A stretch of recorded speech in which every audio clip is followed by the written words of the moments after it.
इस समय हम शिमला में हैं और जाखू मंदिर जा रहे हैं। हनुमान जी का मंदिर है, 108 फीट ऊंची प्रतिमा है, बिल्कुल चढ़ाई पे जाकर है।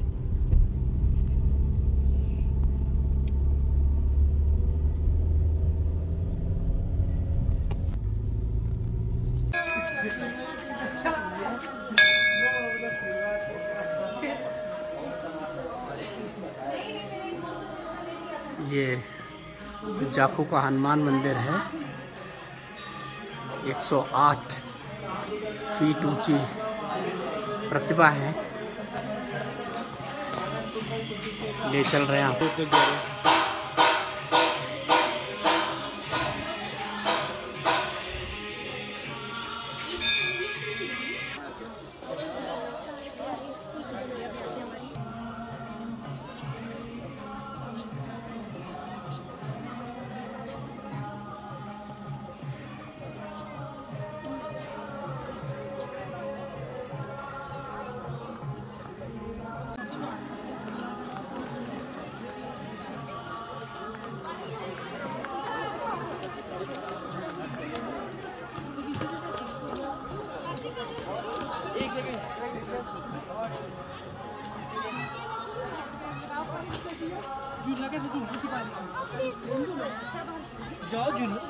श्री कृष्ण गोविंद हरे मुरारी, हे नाथ नारायण वासुदेवा, हे नाथ नारायण वासुदेवो, हे नाथ नारायण वासुदेव, हे नाथ नारायण वासुदेव।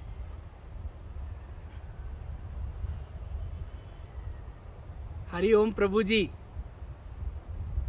आज चैत्र पूर्णिमासी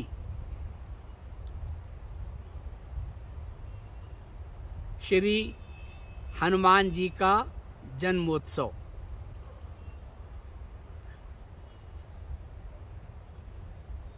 वर्ष में ये 15 दिन बहुत ऊर्जा से ओतप्रोत होते हैं। चैत्र प्रतिपदा से लेकर पूर्णिमासी तक। चैत्र प्रतिपदा नवरात्र का प्रारंभ, नए संवत्सर का प्रारंभ, और अभी चैत्र पूर्णिमासी श्री हनुमान जी का जन्मोत्सव, प्राकट्योत्सव, और बीच में रामनवमी, श्री रामचंद्र जी का जन्म उत्सव, देवी पर्व, श्री राम का पर्व, श्री हनुमान जी का पर्व, नए संवत्सर का पर्व, और आज चैत्र पूर्णिमासी यानी हनुमान जी का जन्मोत्सव।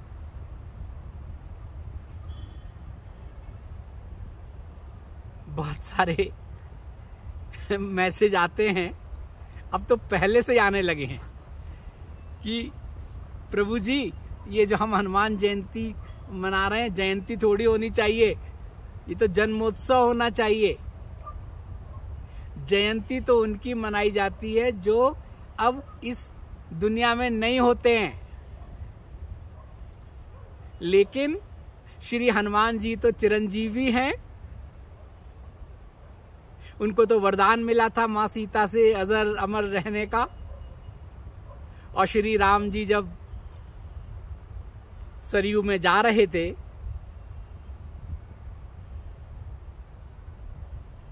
गोलोक धाम को, तब उन्होंने कहा था कि हनुमान जी से कि तुम्हें तो यहीं रहना है चारों युग में, और कलयुग में तो तुम्हारी बहुत जरूरत होगी लोगों की। तो जो चिरंजीवी हमारे यहाँ पुराणों में वर्णन है, उनमें एक हनुमान जी भी हैं।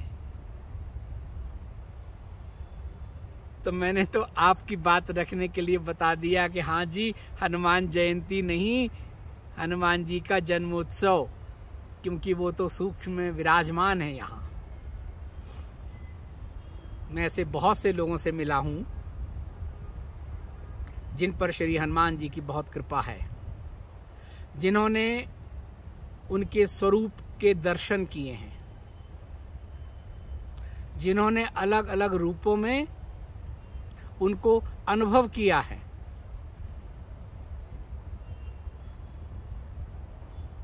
जिन्होंने उनकी शक्ति से न केवल अपने आप को जाना, बल्कि उनके जीवन में चमत्कार भी हुए हैं। ये मैं इसलिए कह रहा हूं कि इसमें मेरा भी थोड़ा थोड़ा सा अनुभव है। मेरे जीवन की दशा दिशा अलग अलग समय में जीवन के अलग अलग पड़ाव आए और बदली, और उसमें एक 1985 भी था।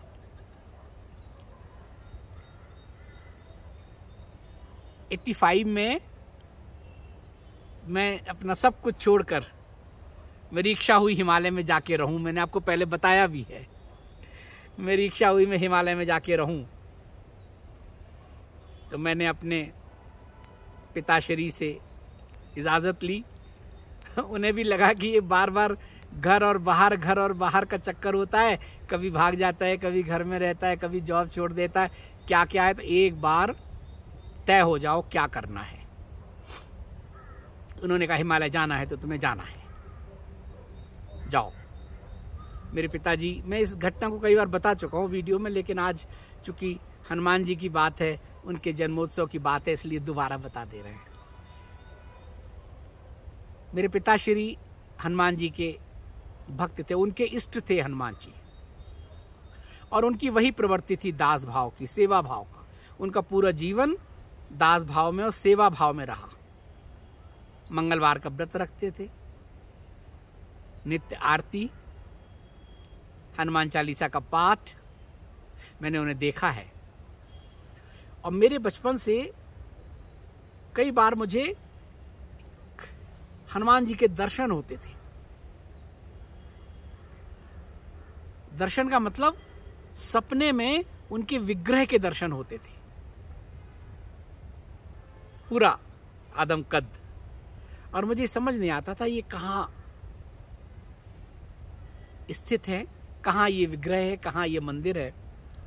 बाद में मुझे पता चला कि ये कोट द्वार में स्थित है हनुमान मंदिर, जो है सिद्धबली, वहां की ये विग्रह है। लेकिन प्रभु जी कहाँ मथुरा वृंदावन और कहाँ कोट द्वार देखा ही नहीं, उस तरफ कभी गए ही नहीं। तो लेकिन कहीं ना कहीं से मेरे अवचेतन में वो था।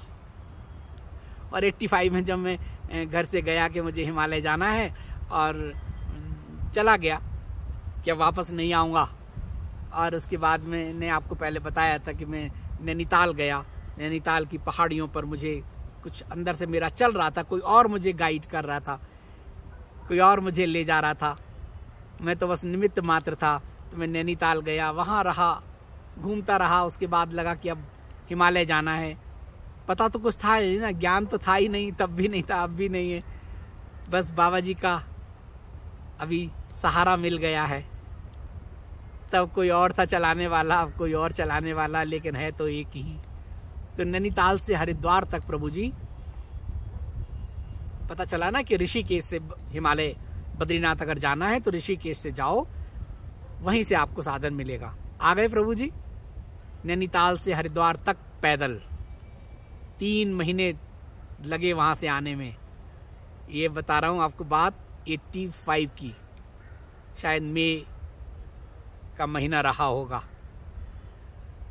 तो वो सब जब आप मेरे जीवन की वीडियो देखेंगे, जब मेरे जीवन की घटनाओं के बारे में मैंने आपको बताया है, जब आप देखेंगे तब आप इस सबको सुनेंगे, कथा कहानी को। तो प्रभु जी हरिद्वार पहुंचे।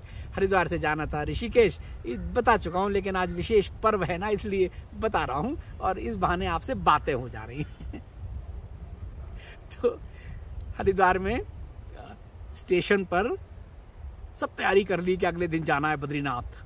सब कपड़े अपने जूते वगैरह सब पैक कर दिए कि वहां जाके पहनेंगे टैक्सी में, अभी रात की बात है, चप्पल पहनी, एक पैंट, एक टी शर्ट, और बस 100 रुपये निकाल लिए। तो उसमें मेरे ख्याल से 6 रुपये का खाना था शायद, तो 94 रुपीज़ जेब में बचे थे रात में। और सुबह जाना था बद्रीनाथ। और प्रभु जी सुबह उठे, जाने से पहले मेरा वो पूरा बैग कोई लेके चला गया। प्रभु की परीक्षा, उन्होंने कहा अभी तुम्हारा है नहीं जाना, लेकिन तुम जा रहे हो, अभी तो तुम्हारे जीवन में बहुत कुछ बाकी है, योग है, भोग है, ग्रस्त है, और कहाँ तुम जाके हिमालय में बैठ जाना चाहते हो। और प्रभु जी सब कुछ चला गया। अब हम जाके प्लेटफॉर्म पर बैठ गए और बस स्मरण करने लगे व्हाट नेक्स्ट। जो हुआ हुआ, सोचा अब कुछ होगा तो है नहीं ना, गया तो गया। तमाम लोगों से बातचीत थे, इंटरव्यू था, मेरा एक कैमरा था, मेरा रिकॉर्डर था, मेरी डायरी थी, और गीता जी साथ में थी। बैठ गए, अब क्या करें, व्हाट नेक्स्ट। मैं आपको सच बताऊं, जब घटना घट जाती है ना, उसके बाद कुछ मिनट के बाद लगता है कोई बात नहीं, यही होगा, होना था, हो गया, अब आगे देखो ना, हाथ पे हाथ रख के तो नहीं बैठ जाओगे। बिल्कुल मन विचलित नहीं हुआ, बिल्कुल दुख नहीं हुआ, बैठ गए, ठीक है, अब देखेंगे, घर से तो आ ही गए ना, तो कहीं ना कहीं तो उसने लिखा होगा, चले जाएंगे, कोई बात नहीं। और प्रभु जी बैठे बैठे सोचा अब क्या करें, हरिद्वार से टिकट ले लेते हैं मथुरा की। डायरेक्ट है तो सीधे जाके मथुरा वापस चले जाते हैं, बता देते हैं कि भाई अब क्या करें, हमने तो सोचा था लेकिन भगवान को मंजूर नहीं था, तो वापस आ गए। तभी प्रभु जी, जब कभी ऐसी स्थिति हो, जब कभी आप विचलित हो, जब कभी प्रतिकूल परिस्थितियां हो, जब कुछ कभी अनायास जीवन में कुछ घटे और आपको समझ में नहीं आए कि अब क्या करना है, थोड़ी देर के लिए शांत मन से बैठ जाइए, अपने अंदर जाइए, विचार शून्य हो जाइए, प्रभु का स्मरण कीजिए। प्रभु अब बताएं, आप अपने अंदर जाइए शांति से। और सच में अगर आप विचलित नहीं हैं, शांत मन से हैं, अंदर जाएंगे तो आवाज आएगी। मैं एक बेंच पर बैठ गया और बस बैठे बैठे अपने आनंद में, और थोड़ी देर में ऐसा लगा कि जैसे नींद सी आ रही है, और नींद से आ रही है प्रभु जी वही हनुमान जी का जो बचपन में देखा करते थे, सिद्ध बली हनुमान का वही विग्रह मेरे आंखों के सामने आ गया। और सच मानिए, काफी समय तक ऐसा लगा कि बस मैं आनंद में, 85 की बात है ये, आनंद में उनके दर्शन कर रहा हूं। मेरे सामने है, एक वृक्ष है, मंदिर है, हनुमान जी हैं, और मुझे बहुत आनंद आ रहा है वहां, और मुझे समय का पता ही नहीं चला। अचानक मेरी आंख खुली, देखा मैं बैठा हूं प्लेटफॉर्म पर। अब मैंने पूछा, भाई ये कहाँ है जगह हनुमान जी का? वही तो मुझे पता था कि कोटद्वार में है। तो मैंने हरिद्वार में पूछा, भाई कोटद्वार यहाँ से कितना दूर है? उन्होंने कोटद्वार तो बिल्कुल पास है, नजीबाबाद कोटद्वार, बहुत जल्दी पहुंच जाएंगे। तो बस प्रभु जी, अब सेकंड थॉट की जरूरत नहीं थी, उन्होंने दर्शन दे दिए, उन्होंने बुला लिया। बहुत कम पैसे का टिकट लगना था, और वहां से हम चले गए हरिद्वार से कोटद्वार। कोटद्वार जाके सड़क से पास ही बिल्कुल मंदिर है, सिद्ध बली हनुमान। प्रभु जी जाके जो देखे मंदिर में, वही जो बचपन से मेरे स्वप्न में मुझे दर्शन होते थे, एक छोटी सी पिंडी और हनुमान जी। बस प्रभु जी वहां जाके बैठ गए, वो आनंद, वो सब कुछ, क्या होगा कल होगा सो होगा, बस अब आ गए तो यहीं आ गए। और कई घंटे तक वहीं बैठे रहे। सामान तो कुछ था नहीं, चप्पल पहने, पैंट, टी शर्ट,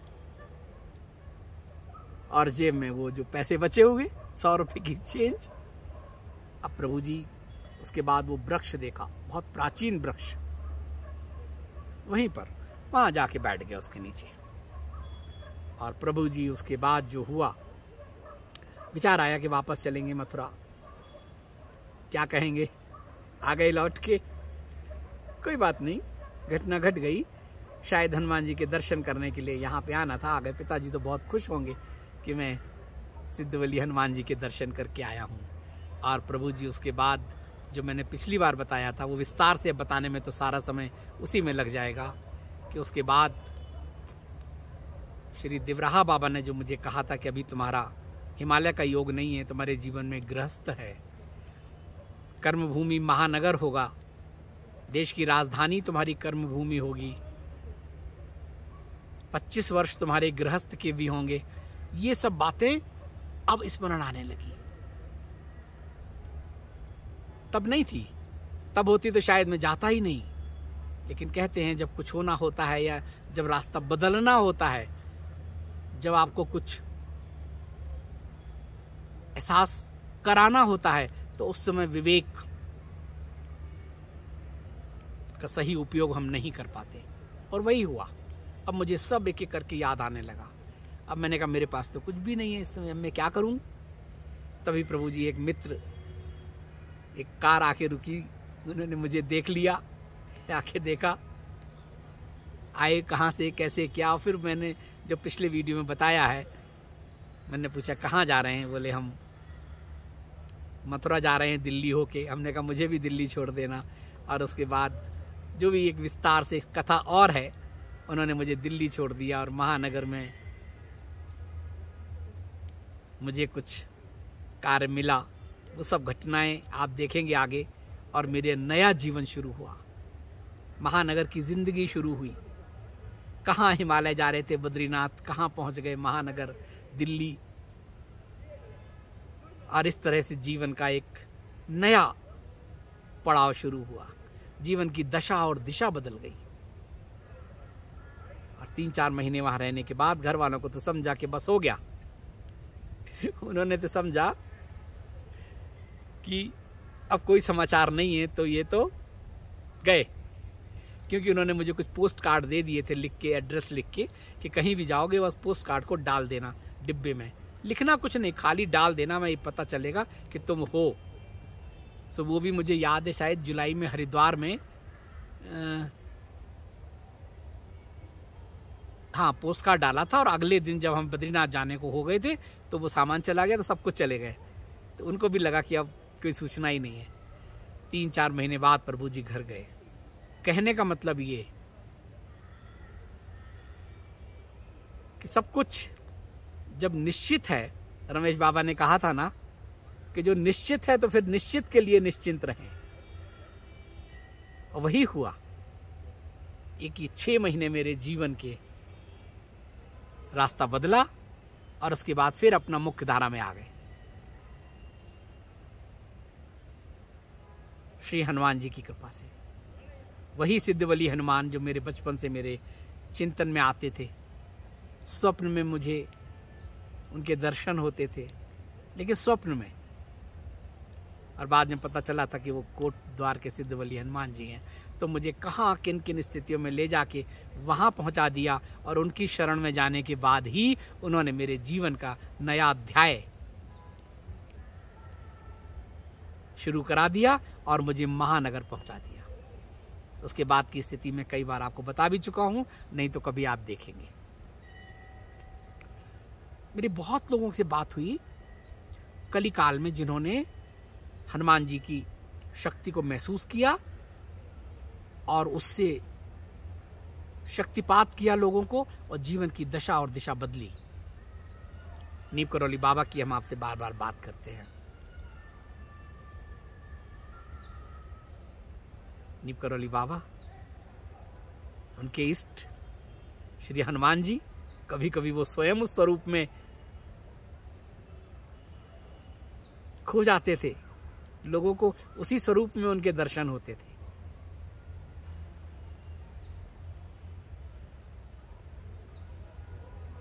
जब मैं सबसे पहले, मैंने आपको वो भी बताया है कि झांसी के पास बबीना हमारे एक बक्सी तालाब है, वहाँ एक बक्सी बाबा का मंदिर है।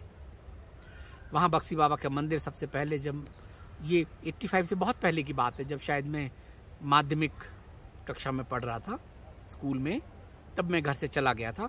तो वहीं बक्सी बाबा के मंदिर में पहुंचा था, बक्सी बाबा से मिलना हुआ था। बक्सी बाबा हनुमान जी के भक्त थे, उनके इष्ट थे हनुमान जी, अद्भुत शक्तियां थी उनके पास। कभी बताऊंगा विस्तार से। कुछ घटना भी घटी तो उनके अंदर ये था कि वो बैठ के सामने वाले व्यक्ति के कारण शरीर को पढ़ लेते थे, और उनमें इतनी शक्ति थी कि कारण शरीर में जो घटनाएं घट रही होती हैं उसको स्थूल में आने से पहले वो उसमें उनको बदल देते थे, कैरी फॉरवर्ड कर देते थे। मैंने आपको बताया था उस दिन, कारण शरीर में पहले घटनाएं घटती हैं, पूर्ण होती हैं, फिर सूक्ष्म से स्थूल में आती हैं, फिर वही रिपीट होती हैं। फोटोकॉपी स्थूल में आती है। तो जो संत महात्मा सिद्ध पुरुष उसको देख लेते हैं और बता देते हैं कि तुम्हारे जीवन में ऐसा ऐसा होने वाला है, क्योंकि वो कारण में उस पूरी घटी हुई घटना को देख लेते हैं, और वो चाहें तो उसमें फेरबदल कर सकते हैं, उसकी इंटेंसिटी कम कर सकते हैं, उसको कैरी फॉरवर्ड कर सकते हैं। साधक खुद भी कर सकता है, लेकिन उसे ज्ञान होना चाहिए, उसे पता होना चाहिए। तभी हम, जब लोग हमसे बार बार बात करते हैं क्रिया योग की, तो क्रिया योग इतना आसान नहीं है। क्रिया योग की बहुत सारी वार्म अप प्रक्रियाएं हैं, उसके बाद आप अपने अंदर जाते हैं, उसके बाद आप अपने अंदर जाके फिर अंदर भी तो हमारे वही सूक्ष्म में वही सब कुछ है। कारण, कोई कारण बाहर आसमान में थोड़ी है, हमारे ही उसका एक पार्ट है, स्थूल सूक्ष्म और कारण। हम उस कारण से अपने आप को लय कर लेते हैं, और जो संत महात्मा कर सकते हैं वो हम स्वयं भी कर सकते हैं। ये फिर विषयांतर हो जाएगा, आप कहेंगे कहाँ की बात कर रहे थे, कहाँ की, फिर हो गए। अभी पिछले दिनों शिमला में गए प्रभु जी। कुछ बहुत ऐसे सिद्ध स्थान हैं, ऊर्जा के क्षेत्र हैं। शिमला में जाखू, शिमला की सबसे ऊंची पहाड़ी चोटी, वहां पे एक जाखू मंदिर है हनुमान जी का। 108 फीट की प्रतिमा है हनुमान जी की जाखू मंदिर में। जब मैं पिछले दिनों शिमला में था तो मैं गया जाखू मंदिर, कई बार गया था। रविवार और मंगलवार को वहां विशेष पूजा होती थी। मैंने वहां लोगों से बात की, तो वहां पर लोग पहले मन्नतें मांगते थे उस मंदिर में जाके, और जब मन्नत पूरी हो जाती थी तो वहाँ भंडारा वगैरह होता है, तो कहते थे कि मुझे भंडारा कराना है, मुझे प्रसाद के लिए मुझे निमित्त बनना है। पूछते थे क्यों? बोले मेरी मनोकामना पूरी हुई है। एक दिन हम गए थे वहाँ पे, हमने भंडारा भी वहाँ पे, प्रसाद भी पाया। लगभग उनका कहना ये होता है कि 5000 लोग प्रसाद पाते हैं रविवार और मंगलवार को। और आज अगर आप जाएं कि मैं करना चाहता हूं भंडारा, तो आप निमित्त में योगदान दे दें तो दे दें, लेकिन आप खुद करना चाहें कि पूरा भंडारा हमारी तरफ से, तो आपको समय लेना पड़ेगा, क्योंकि बहुत से लोग लाइन में लगे होते हैं, जिनकी श्रद्धा होती है, भक्ति होती है, जिनकी मनोकामनाएं पूर्ण होती हैं। जाखू मंदिर शिमला में, जो लोग भी शिमला गए हैं घूमने, मुझे नहीं पता कि ज़रूर गए होंगे, क्योंकि वहाँ पर जब शिमला में है तो सबसे ऊंची पहाड़ की चोटी, वहाँ टूरिस्ट भी आते हैं और वहाँ भक्त भी पहुँचते हैं। 108 फीट के हनुमान का मंदिर आपको दिखाया है, और मंदिर में चूंकि अंदर कैमरा ले जाना मना है, लेकिन बाहर से उसके भी हमने आपको दर्शन कराए हैं, उस स्थान के दर्शन कराए हैं। ऐसा है प्रभु जी। तो आज हनुमान जी का जन्मोत्सव, और हनुमान जी को तो ये जो चिरंजीवी का वरदान मिला वो सीता जी से मिला। कहते हैं कि जब अशोक वाटिका में हनुमान जी गए थे और उन्होंने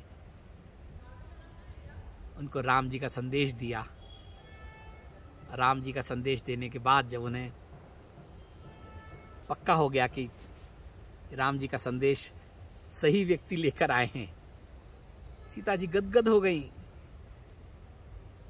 मांगो क्या चाहिए। नहीं मांगा हनुमान जी ने। तब उन्होंने कहा कि तुम हमेशा हमेशा, मैं तुम्हें वरदान देती हूँ, तुम रहोगे इसी तरह से। और जिस तरह से तुमने मुझे एक खुशी का अवसर दिया है, तुमने जिस तरह मुझे चिंता मुक्त किया है, तुमने मुझे मेरे प्राणों को जीवंत कर दिया है एक खबर सुना के, इसी तरह से तुम सबके लिए करते रहोगे, तुम्हारा रहना जरूरी होगा।